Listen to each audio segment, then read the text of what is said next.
Hello class 12, welcome back to another video of it's commerce tips. So guys, आज है video number 25 और हम लोग कर रहे हैं चैप्टर नंबर 4 जो कि है आपका प्लानिंग। तो चलिए कंटिन्यू करते हैं इस चैप्टर को और कंटिन्यू करते हैं हम अपने लास्ट टॉपिक को। लास्ट क्लास में हम लोगों ने स्टार्ट किया था टाइप्स ऑफ प्लान। हम लोगों ने टू टाइप्स डिस्कस भी किया। Okay, number 1 objective, number 2 strategy. अब चलिए कंटिन्यू करते हैं टाइप्स ऑफ प्लान। आज करने वाले हैं हम लोग थर्ड टाइप्स ऑफ प्लान जो कि है आपका पॉलिसीज। ओके, अगर आप लोग नहीं देखे हो पहले वाले वीडियो तो जाके इससे पहले वाला वीडियो जरूर देखो। ओके, उसमें ऑब्जेक्टिव एंड स्ट्रेटेजी आपको डिटेल में मिल जाएगा। Okay, so number 3 policy. क्या होता है पॉलिसी? आपने देखा होगा, आपने सुना होगा कि ये वाली कंपनी XYZ की कंपनी की पॉलिसी ऐसी है, ये वाली कंपनी ने अपनी पॉलिसी चेंज कर ली, ये सुन लो। सो आपने ये बातें सुनी होंगी। ओके, तो क्या होता है पॉलिसी? ध्यान से सुनो। Policy can be defined as organizational general response to a particular problem or situation। कभी कभी ऑर्गेनाइजेशन में कुछ ऐसी प्रॉब्लम आ जाती है, कुछ ऐसी सिचुएशन आ जाती है, तो उस प्रॉब्लम में या फिर उस सिचुएशन में ऑर्गेनाइजेशन का क्या रेस्पॉन्स होगा, वो कैसे रिएक्ट करेगी, क्या वे होगा। ये सब हर ऑर्गेनाइजेशन का अलग अलग तरीका होता है प्रॉब्लम या सिचुएशन को हैंडल करने का। ये सब क्या रिएक्शन होगा, क्या रेस्पॉन्स होगा, उसी को बोला जाता है पॉलिसी। उसी को बोला जाता है पॉलिसी। क्या रिएक्शन देगी ऑर्गेनाइजेशन, कैसे रेस्पॉन्स करेगी उस प्रॉब्लम पे, उस सिचुएशन पे। ओके, उसको क्या बोला जाता है? पॉलिसी। अब ध्यान से, policy can be defined as organisational general response to a particular problem और सिचुएशन। एक पर्टिकुलर प्रॉब्लम में या फिर एक सिचुएशन पे ऑर्गेनाइजेशन का कैसा रेस्पॉन्स होगा, कैसा रिएक्शन होगा। ओके, उसी को हम कहते हैं policy. Okay, clear? In layman's word, in simple word. Okay, एक और definition, it is the organisation's own way of handling problem. हर ऑर्गेनाइजेशन का अपना अपना तरीका होता है प्रॉब्लम हैंडल करने का। ओके, उसी को कहते हैं हम पॉलिसी। ऑर्गेनाइजेशन किस तरीके से हैंडल करेगी, ओके, कैसा रेस्पॉन्स देगी, ओके, कैसे हैंडल करने वाली है प्रॉब्लम को, सबका अपना अपना वे होता है, उसी को कहते हैं पॉलिसी। ओके, अब यहां देखो, policies are made at every level. हर लेवल पे पॉलिसी बनता है। ओके, ये नहीं कि आपका सिर्फ टॉप लेवल वाले पॉलिसी बनाएंगे। ओके, हर लेवल पे पॉलिसी बनता है, टॉप, मिडिल, लोअर। ओके, क्योंकि because the managers at every level need to decide the way of handling the situation and policy act as a guide to take decision in unexpected situation.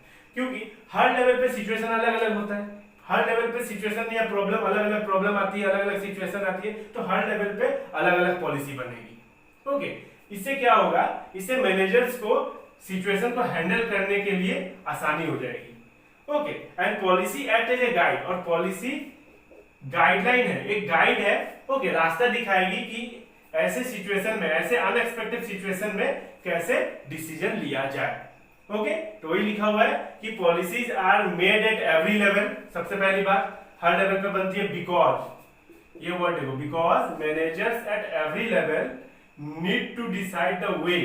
Managers at every level, हर level के managers को decide करना होता है कि वो कैसे handle करेगी सिचुएशन को, या okay, and policy act as a guide, कैसे हैंडल करेगी सिचुएशन को, और policy act as a guide, policy as a guideline act करती है। Okay, to take decision in unexpected situation, कि जब कोई अनएक्सपेक्टेड अचानक से कुछ ऐसा सिचुएशन या प्रॉब्लम आ गया तो policy guideline as a guideline help करती है डिसीजन लेने में। ओके, कोई कंफ्यूजन नहीं। ओके, अब देखो यहाँ पे for example no credit sale policy. Okay, credit sale हम लोग नहीं करेंगे। फॉर एग्जांपल एक सिचुएशन लेते हैं, मान लो कि कैश नहीं आ रहा है, मान लो सेल हो रहा है फिर कैश नहीं आ रहा है, तो मान लो क्रेडिट सेल हो जाता है। मान लो कोई कस्टमर आता है, ओके, बल्क में लेके जाता है सामान, और क्या होता है, पेमेंट करता है, आधा पेमेंट करता है, 40% पेमेंट करता है, 80% करता है, फिर कुछ बैड डेब्ट हो जाता है, कुछ देते हैं तो बहुत लेट से देते हैं, तो कंपनी ने पॉलिसी ही चेंज कर दी, पॉलिसी बदल दी, नो क्रेडिट सेल पॉलिसी। अब कोई भी आएगा बोलेगा कि मुझे 5 लाख का सामान चाहिए, ओके, तो बोलेगा कि ठीक है पूरा कैश दो। ओके, अब वो बोलेगा कि नहीं 1 लाख मैं कैश नहीं दूंगा, 1 लाख बाद में दे दूंगा, बोलेगा नहीं 100% कैश। अब नो क्रेडिट सेल, हमारा पॉलिसी चेंज हो चुका है, no credit sale policy. Okay, तो ये एक आपका एग्जांपल हो गया। आई होप आपको क्लियर हो गया होगा पॉलिसी क्या होता है। ओके, पॉलिसी क्या है, सिंपल सी बात कि एक ऑर्गेनाइजेशन कैसा रेस्पॉन्स करेगी जब कोई एक सिचुएशन पे या पर्टिकुलर प्रॉब्लम पे। ओके, अपना अपना तरीका होता है प्रॉब्लम हैंडल करने का हर ऑर्गेनाइजेशन का, उसी को हम पॉलिसी बोलते हैं। ओके, अब पॉलिसी हर लेवल पे बनती है और क्या है, policy act as a guide, ये बहुत इंपॉर्टेंट चीज है। Policy act as a guide to take decision, decision लेने के लिए हेल्प करती है, गाइडलाइन बताती है। Okay, in unexpected situation. Features based on objective, policy is always based on objective. पहले तो ऑब्जेक्टिव ही बनेगा, ये समझो, तभी जाके उस ऑब्जेक्टिव पे पॉलिसी बनेगा, ये समझो। Guide manager to implement strategy, अब देखो मैनेजर को गाइड करती है कि कैसे स्ट्रेटेजी बनाया जाए। ओके, इस सिचुएशन पे क्या स्ट्रेटेजी रहेगा, क्या पॉलिसी रहेगा। Okay, policy do not have time dimension, policy का कोई टाइम डायमेंशन नहीं है कि ये 6 महीना के लिए बना है या 1 साल के लिए बना है, ये बन जाता है, चलता रहता है। ओके, इसका कोई टाइम बाउंडेशन नहीं है, टाइम डायमेंशन नहीं है। Okay, they are formulated by the managers of all level, अभी जैसे हम लोगों ने देखा सारे लेवल के मैनेजर्स इससे बनाते हैं। ओके, क्योंकि हर लेवल पे अलग अलग सिचुएशन क्रिएट होता है, अलग अलग प्रॉब्लम फेस करना पड़ता है। ओके, तो आई होप आपको पॉलिसीज समझ में आ गया होंगे। Number 4, procedure.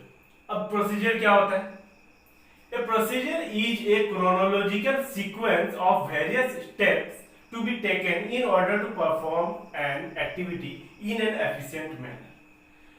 देखो, फॉर एग्जाम्पल, एक एग्जाम्पल से समझते हैं। मान लो आपको दिल्ली यूनिवर्सिटी में एडमिशन लेनी है, तो दिल्ली यूनिवर्सिटी में एडमिशन लेने का भी एक प्रोसीजर होगा, आपको कुछ स्टेप्स फॉलो करने होंगे। ओके, ये नहीं कि आपने पहला स्टेप किया डायरेक्ट 4 नंबर स्टेप, ऐसा नहीं, आप कोई स्टेप स्किप नहीं कर सकते। Okay, 1 2 3 4 chronologically in a sequence, you have to go in a sequence. Okay, step by step. Okay, तो वही लिखा हुआ है कि ये procedure is a chronological sequence है। ओके, ऑफ वेरियस स्टेप, बहुत सारे स्टेप्स का, और आपको सीरियली जाना होगा। Okay, in a chronological order to be taken in order to perform an activity in an efficient manner. अगर आपको कुछ एक्टिविटी अच्छे तरीके से परफॉर्म करना है तो आपको कोई भी स्टेप्स स्किप नहीं करना है, आपको उसी मैनर में जाना है, क्रोनोलॉजिकल ऑर्डर में जाना है, सीक्वेंस में जाना है। ओके, फॉर एग्जांपल मैंने अभी क्या बोला, आपको अगर दिल्ली यूनिवर्सिटी में एडमिशन चाहिए तो आप प्रोसीजर क्या होगा, हर स्कूल का या हर कॉलेज का एडमिशन का एक प्रोसीजर होता है। ये समझो, पहले आप क्या करोगे, पहले आप एंट्रेंस फॉर्म लोगे, है कि नहीं, फिर नंबर 2 आप एंट्रेंस जाके दोगे, फिर नंबर 3 आपका मेरिट लिस्ट में नाम आएगा, नाम आने के बाद फिर आपका एडमिशन होगा। ये सब तो एक प्रोसीजर होता है। अगर आप स्कूल में भी बच्चे आते हैं तो एडमिशन कैसे होता है, पहले आएंगे, रजिस्ट्रेशन करवाएंगे, ये समझो, फिर उनका एक एग्जाम लिया जाएगा या वाइवा लिया जाएगा, जो भी हो, ये समझो, उसके बाद उनका एडमिशन होता है। तो एक प्रोसीजर से चलता है, ये समझो, आप कुछ स्किप नहीं कर सकते। एक एफिशिएंट मैनर में अगर कोई भी एक्टिविटी परफॉर्म करना है इन एन एफिशिएंट मैनर, तब इफेक्टिवली होता है काम, ये समझो, तो उसी को प्रोसीजर बोला जाता है।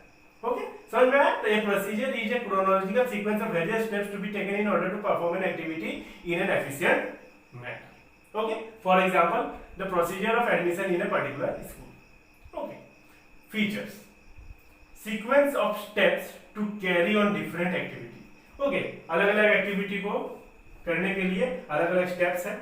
Okay, number B are mostly in chronological order, chronological order में रहना पड़ेगा। ओके, आप कुछ स्टेप नहीं स्किप नहीं कर सकते, कोई भी स्टेप। ये प्रोसीजर और भी सीरियली होना पड़ेगा। Okay, procedures are very rigid, fixed है। Okay, rigid means fixed. Okay, अगर 1 के बाद 2, 2 के बाद 3, 3 के बाद 4, इस तरीके से आप ये फिर 1 से डायरेक्ट 3 पे जंप नहीं मार सकते आप। Okay, number D, generally meant for insider only, procedure generally किसके लिए बनता है, insider. Okay, employee, worker, labour, manager. Okay, so procedure generally meant for insider only. Okay, I hope guys आपको पॉलिसीज एंड प्रोसीजर समझ में अच्छे से आ गए होंगे।